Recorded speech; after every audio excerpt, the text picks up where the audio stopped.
Gana sinifaatu eenyummaa keessan dhugaa beekuu yoo barbaadan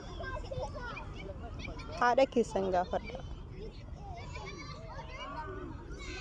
Sababni isaa abbaa dhalattaniif ishitu beeka galtiisa.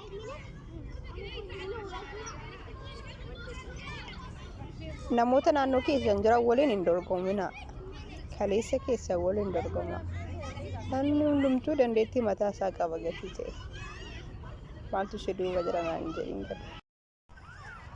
تعالي يلا شيخة تينو فاني بانك تعالي شيخة أنا تيجي تكلم شيخة تصيح صدق يا فارس صدق كاسودن دي تايشوس كو ده كاسا لا لا لا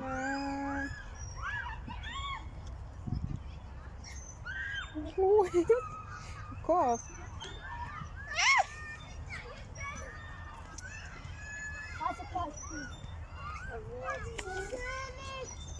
Baju funny.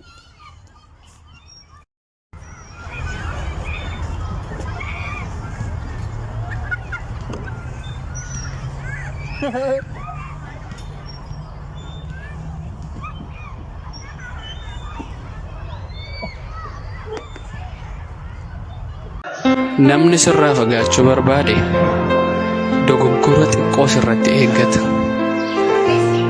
Namni si barbaadu garuu dogoggora keessa guddaa siif sirreessee si waliin jiraata.